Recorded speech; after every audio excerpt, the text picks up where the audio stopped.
my name is Haider Rahman and I'm here as a flautist.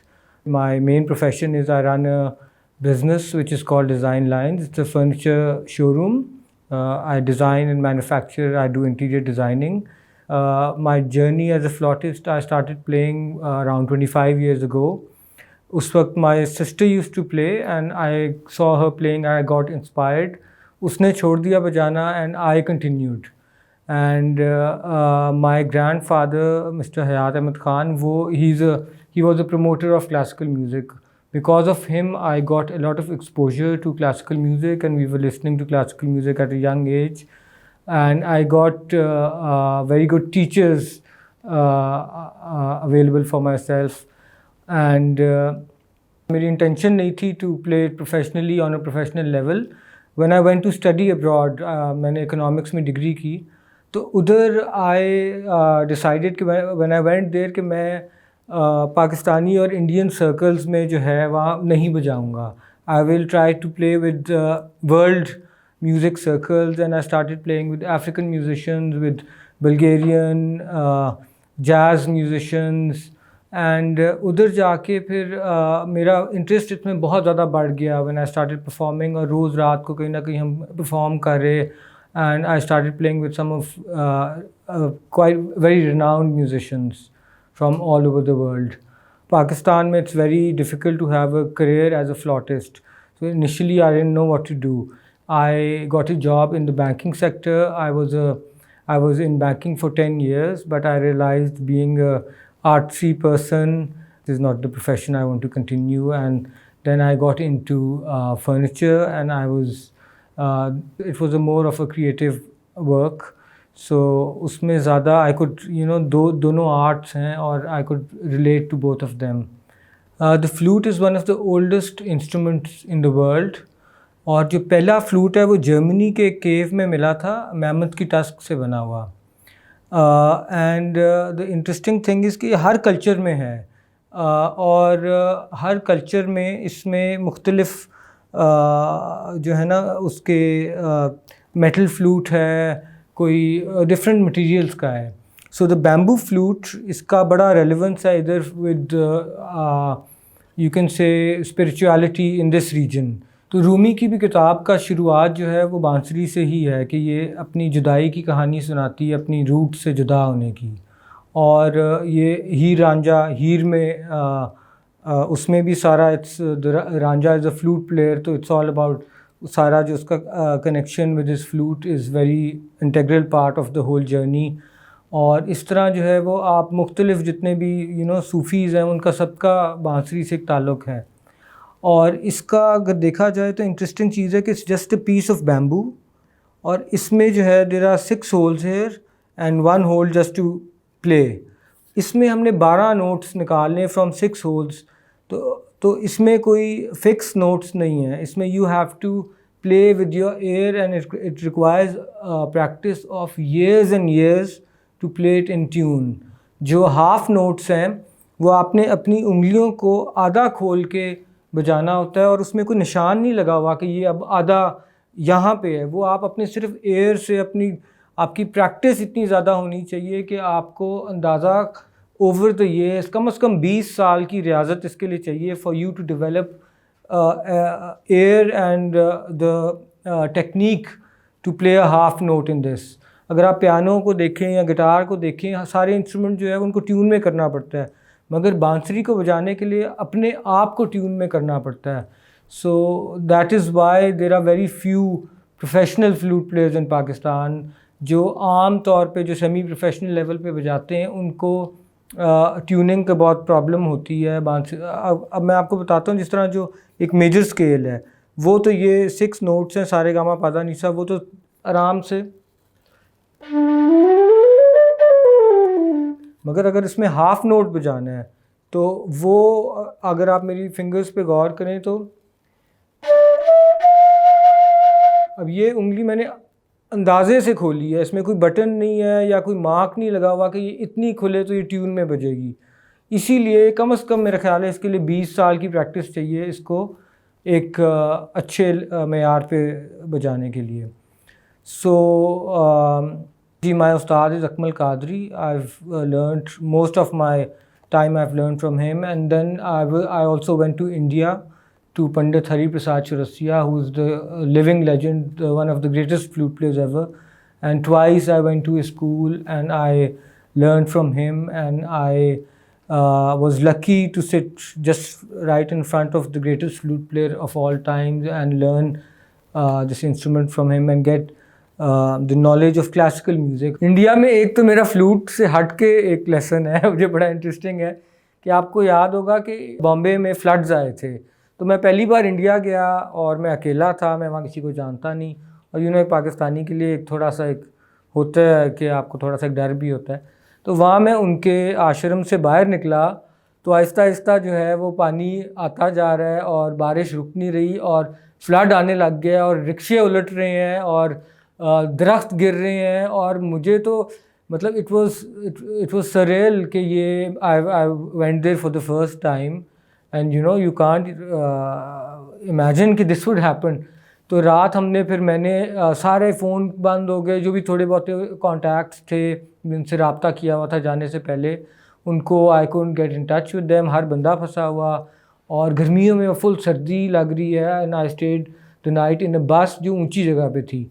फिर सुबह में गया दोबारा, आई वॉकड टू द आश्रम and I met Pandit Prasad Rasiya, and Shiv Kumar Sharma, the great santoor player, was also there.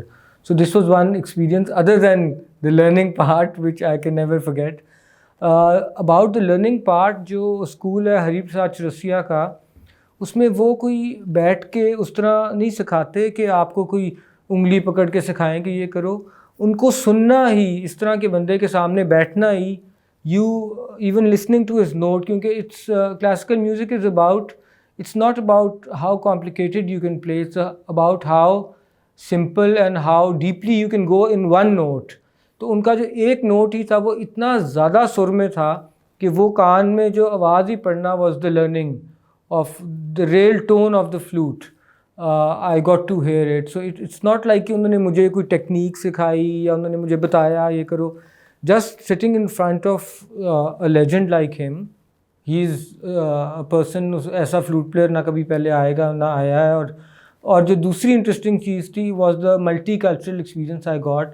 वहाँ Japanese flute players आए हुए थे, वहाँ हॉलैंड से फ्लूट प्लेयर्स आए हुए थे, एंड अमेरिकन फ्लूट प्लेयर्स आए हुए थे। So it was such an experience कि ये सारे बांसुरी बजा रहे हैं। वो बड़ा अजीब सा भी लग रहा था देख के कि एक जापानीज़ जो है वो बांसुरी बजा रहे हैं, बट वो बड़ा एक एक्सपीरियंस था। एंड उन सब के साथ बैठ के बाद में बजाना, उनसे सुनना, उनको अपना सुनाना।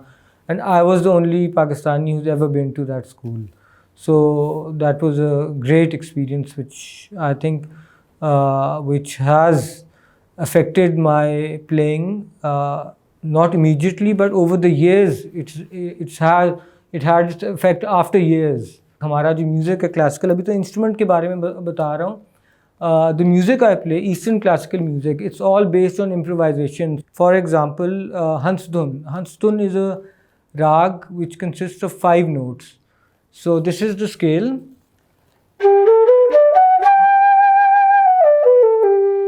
So improvisation ये है कि अगर मैंने 3 नोट्स में इम्प्रोवाइज़ करना है, so सा रे गा पा, these are the notes.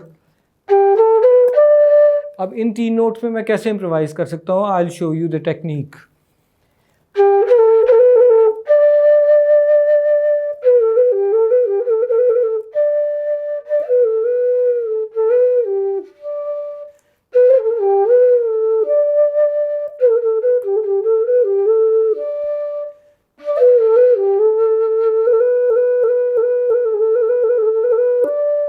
तो ये सिर्फ 3 नोट में बजा रहा था और इसमें मैं रास्ते ढूंढ रहा था कि इस राग के रूल्स में रहते हुए क्या रास्ते हैं इन 3 नोट्स को बजाने के। तो ये हमारा ईस्टर्न क्लासिकल म्यूज़िक सारा बेस्ड है ऑन इम्प्रोवाइजेशन। ये दुनिया के मुश्किल तरीन आर्ट फॉर्म्स में से है। एंड जो हमारा सीखने का तरीका है, दिस इज़ बेस्ड ऑन उस्तादी शागिर्दी, कि आप एक उस्ताद के साथ 1-to-1 या एक छोटी गैदरिंग में ओवर मैनी ईयर्स, जो एक ईस्टर्न तरीका है ऑफ मैनी थिंग्स। आप चाइना में भी देखें तो उनकी जो शाओलिन टेम्पल है, उसमें मार्शल आर्ट सिखाते हैं, या जो भी ईस्टर्न मुख्तलिफ़ तरीके पेंटिंग के या कोई भी चीज़ के, उसमें ये उस्तादी शागिर्दी का तरीका, और मैंने भी इसी तरह सीखा है। सो ये आपका इसमें फ्लूट बजाने में लंग्स का बहुत बड़ा काम है, ये सारी आपकी लंग कैपेसिटी जो है ना वो बनती है। और the reason why it's so much linked to spirituality is कि it's very meditational। जो meditation भी करते हैं जो आम लोग योगीज, तो उसमें बहुत ज़्यादा ब्रीदिंग होती है। तो हमारी जो ब्रेथ इतनी लंबी होती है कि वो इंस्टेंटली आपको एक मेडिटेशन में ले जाती है। मैं आपको एग्जांपल देता हूँ, आपको मैं एक नोट बजा के दिखाता हूँ कि हमारी ब्रेथ कितनी लंबी होती है।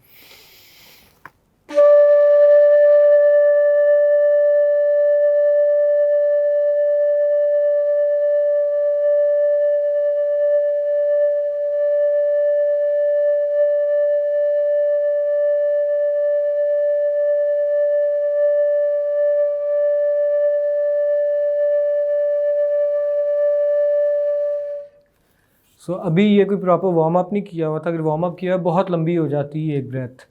तो कहने का मकसद ये है कि आपकी लंग कैपेसिटी बहुत ज़्यादा फ्लूट प्लेयर्स की होती है, और वो भी ओवर द ईयर्स एक एक सुर पे प्रैक्टिस करके रियाज करके वो बनती है। और ये आपकी हाथों का, उंगलियों का और लंग्स का, आपके माउथ का पूरा एक कनेक्शन है जो जिसके लिए आपको प्रैक्टिस चाहिए इसको आपस में कनेक्ट करने के लिए, कि आपकी फिंगर्स, आपके लंग्स और आपका your lips can, it's a coordination between them. and people who practice yoga, they put classical music, a flute, classical flute while they do yoga.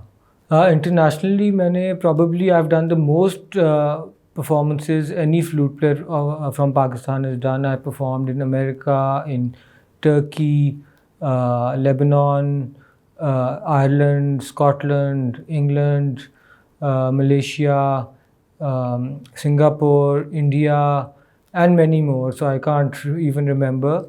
And it's been such a wonderful experience that you meet people from all over the world, and it's when you perform उस वक्त तो you can, at festivals इतना multicultural experience होता है, और आपके इतने मज़े के लोगों से आपकी मुलाकात होती है। पाकिस्तान में ये है कि बहुत मुश्किल है इसको कैरी ऑन करना as a full time profession. The people who are full time flute players, they have a lot of financial problems, there is no institution to learn. जिस तरह इंडिया जब मैं गया तो उधर टाटा ग्रुप ने स्पॉन्सर किया हुआ था, बड़ा ज़बरदस्त उनका जो आश्रम था, और उसमें वो पूरी दुनिया से फ्लूट प्लेयर्स आए हुए थे, and there was a full system. उधर हॉस्टल भी था, उधर लोग रह रहे थे फॉर ईयर्स, स्टूडेंट्स, एंड उनका खाना पीना रहना, और कोई साफ़ सुथरी अच्छी जगह in the heart of Bombay. तो इधर तो इस तरह का कोई इंस्टीट्यूशन, एक तो लर्निंग का नहीं है, फिर परफॉर्मिंग का भी नहीं। इस तरह जब मैं इंग्लैंड पढ़ने गया, जहाँ मेरा सबसे ज़्यादा शौक़ डेवलप हुआ इसको प्रैक्टिस करने का, वो था क्योंकि I started performing every other night, and I was making good pocket money as a student, and I was every night I was gigging with piano players, with guitarists, with congo players, singers, and started playing at big venues like Queen Elizabeth Hall, Royal Festival Hall, and I played with some award winning musicians. तो इधर बहुत मुश्किल है, और मेरा ख्याल है कि इधर प्रमोट करना चाहिए, इंस्टीट्यूशंस खुलने चाहिए, और इधर ज़्यादा प्लेटफॉर्म्स परफॉर्मेंस के होने चाहिए।